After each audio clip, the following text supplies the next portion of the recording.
Between 1995 and 2005, Monsanto acquired over 50 seed companies throughout the world. These companies produce corn, cotton, wheat, and soybean, and also seeds for tomatoes, potatoes, and sorghum. Everywhere, people worry about Monsanto's monopoly, which in the long term threatens to wipe out all non-transgenic varieties.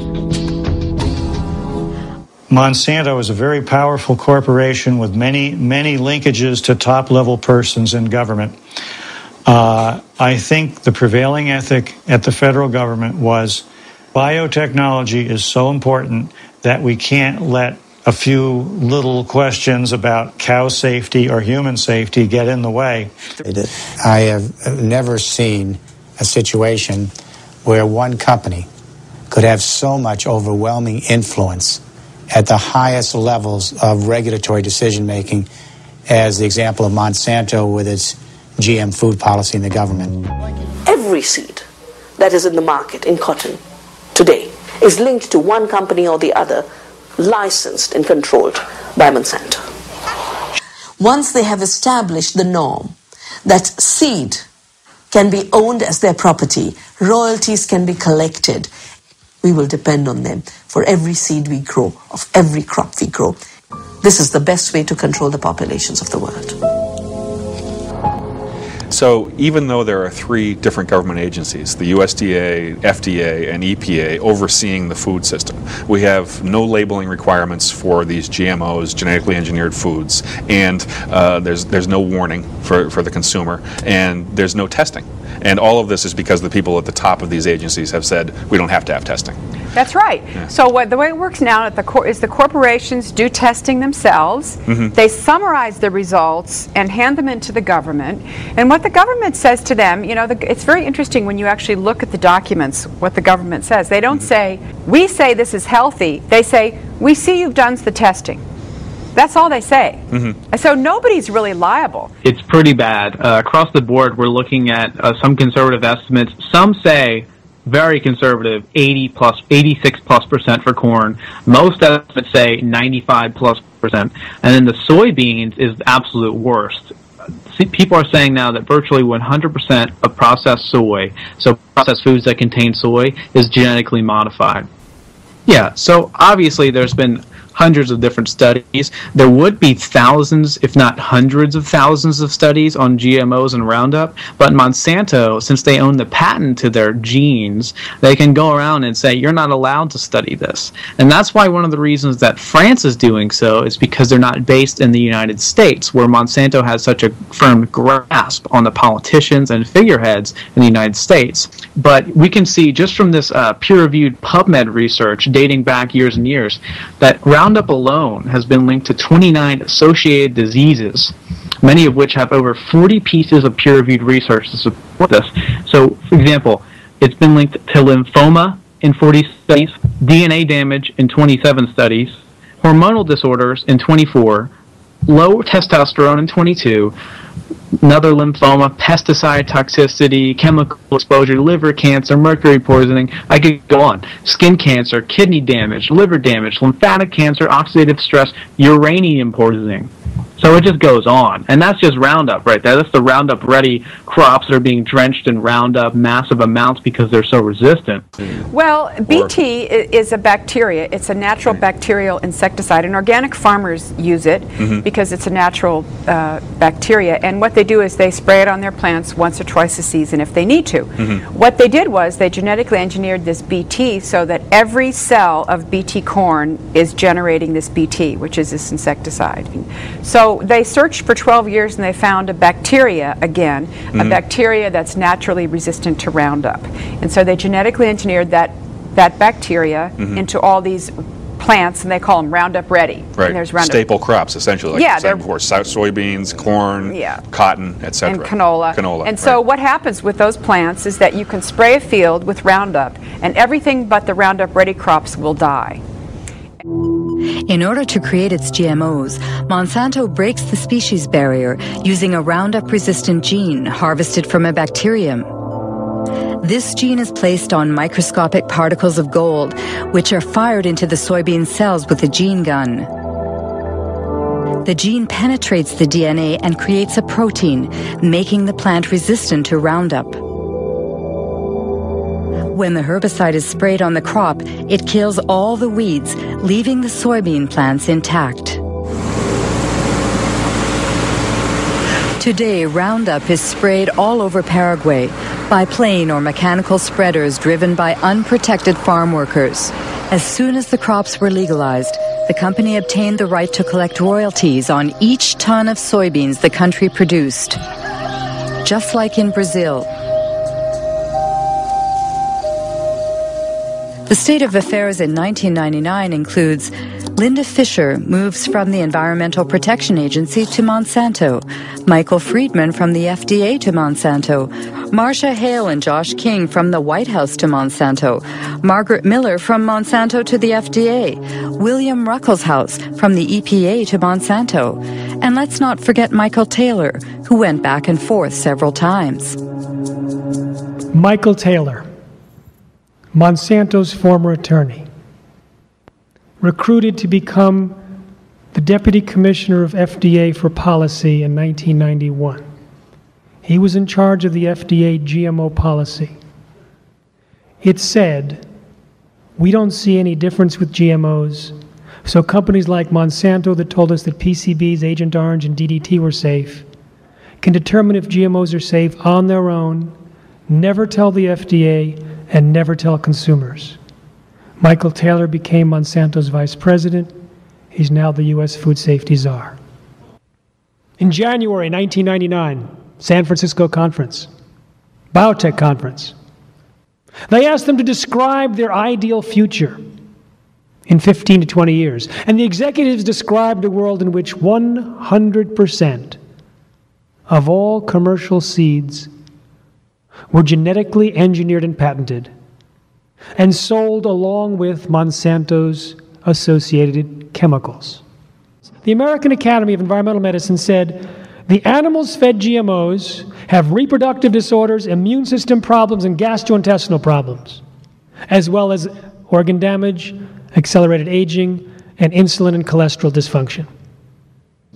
So the crops are weak and sick, and the animals are weak and sick. And we eat both, and we eat the Roundup, which can then chelate or hug the nutrients inside of us, depriving us and leaving us defenseless.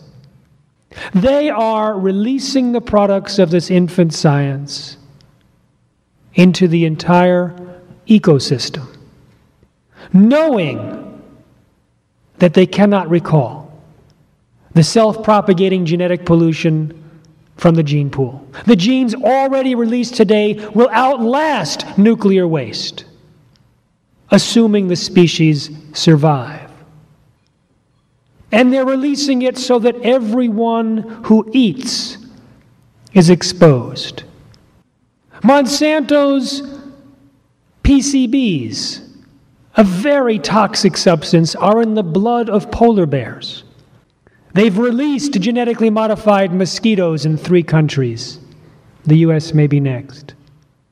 They want to introduce genetically modified salmon, pigs, moths, everything, nature.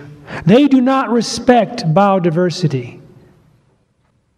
Consider Terminator technology, engineering crops to produce sterile seeds. Because Monsanto has, for 11 years running, been voted as the most hated corporation on earth.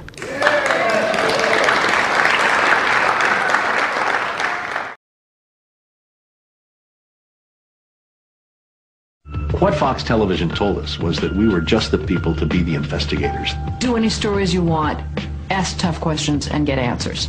So we thought, this is great. This is a dream job. Fantastic. The very first thing they had us do was not to research stories, but to shoot this promo, which was The Investigators. Uncovering the truth. getting results, protecting you. And they had a film crew and a smoke machine, and we were silhouetted. Investigative reporter Steve. One of the first stories that Jane came up with was the revelation that most of the milk in the state of Florida and throughout much of the country was adulterated with the effects of bovine growth hormone, the artificial hormone that farmers were injecting into their cows so that they would produce more milk. With Monsanto, I didn't realize how effectively a corporation could work to get something on the marketplace. The levels of coordination they had to have. They had to get university professors into the fold. They had to get experts into the fold. They had to get reporters into the fold. They had to get the public into the fold. And of course the FDA, let's not leave them out. They had to get the federal regulators convinced that this was a fine and safe product to get it onto the marketplace. And they did that. They did that very, very well. It's a great time to be a high-producing cow. Posilac One Step, bovine somatotropin by Monsanto. The federal government basically rubber-stamped it before they put it on the marketplace. The longest test they did for human toxicity was 90 days on 30 rats. Posilac is the single most tested new product in history and is now available to you specifically so you can increase your profit potential. And then either Monsanto misreported the results to the FDA, or the FDA didn't bother to look in depth at Monsanto's own studies. The scientists within Health Canada looked very carefully at bovine growth hormone and came to very different conclusions than the Food and Drug Administration in the U.S. did. Monsanto's engineered growth hormone did not comply with safety requirements. It could be absorbed by the body and therefore did have implications for human health. Mysteriously, that conclusion was deleted from the final published version of their report.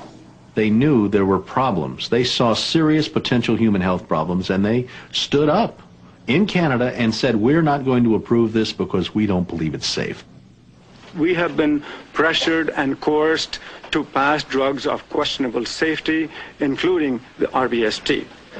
I personally was very concerned that there's a very serious problem of secrecy, conspiracy, and things of that nature, and something needs to be done. The FDA was then on the hot seat. They had to come up with an answer. They didn't come up with a good one, and they never took the opportunity then. I mean, what would they do? Pull it off the market and say we need to now do the job that we didn't do the first time? They didn't do that. We wrote the story. We had it ready a week beforehand. They bought ads. Farmers in the milk industry say it's safe, but studies suggest a link to cancer.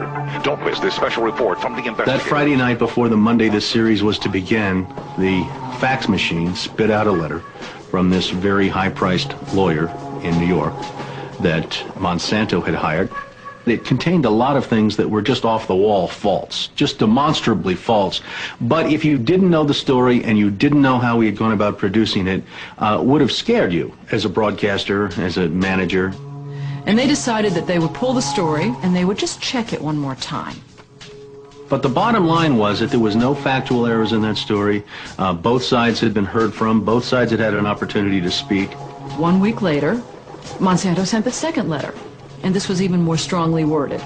And it said there will be dire consequences for Fox News if the story airs in Florida. And this time they freaked.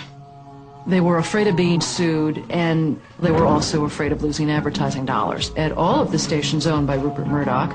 And he owned more television stations than any other group in America. And that's 22 television stations. That's a lot of advertising dollars for Roundup, aspartame, NutraSweet, and other products. So we got into a battle, and the first deal was the new general manager. And his name's Dave, and Dave is a salesman, and you know, he'd pump your hand. How you doing? How you doing? Called us upstairs to his office, and he said, what would you say if I killed this piece? What if it never ran?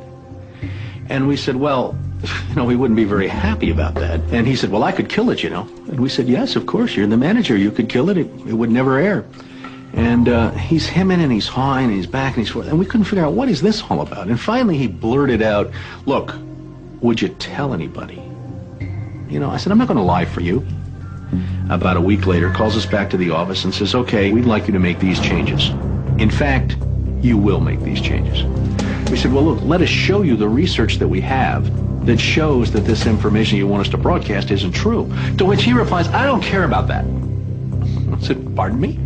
And he said, that's what I have lawyers for. Just write it the way the lawyers want it written. I said, you know, this is news. This is important. This is stuff people need to know. And I'll never forget, he didn't pause a beat, and he said, we just paid $3 billion for these television stations. We'll tell you what the news is. The news is what we say it is. I said, I'm not doing that. And he said, well, he said, if you refuse to present this story the way we think it should be presented, you'll be fired for insubordination. I said, I will go to the Federal Communications Commission and I will report that I was fired from my job by you, the licensee of these public airwaves, because I refused to lie to people on the air. And it's thank you very much. You'll hear from us right away. Well, 24 hours came and went and we didn't hear a thing. And about a week later, he calls us back, and now we've changed strategies. How about if we pay you some money and you just go away? And I said, how much money? Because, you know, when somebody offers to bribe you like that, I always want to know if it might be worth it. He was going to offer us the rest of our year's salary if we agreed not to talk about what Monsanto had done, to not talk about the Fox corporate response in suppressing the story, and to not talk about the story. Not talk about BGH, again, anywhere. Not take the story to another news organization. Just zip up. I said, you mean if I want to go to my daughter's PTA meetings and explain what's in the school milk at the school lunch program, I can't, no. You can never speak about this anywhere. And Steve says, okay, write it up. And I'm like, what are you talking about? Write it up. And I didn't say anything. And Dave, he wrote it up. And he FedExed it to us a couple days later. And he said, are you going to sign? And we said, nah, Dave, we're not going to sign that. And he said, well, send it back, okay? I said, no, Dave, we're not going to send that back. It was, okay, we can't buy you out. We can't shut you up. Let's get the story on the air in a way that we can all agree it will go on the air. And we started rewriting and editing with their lawyers. Well, during this 8-month re-review process, I say jokingly, they did things like, for example, they wanted to take out the word cancer. You don't have to identify what the potential problem is, but just say human health implications.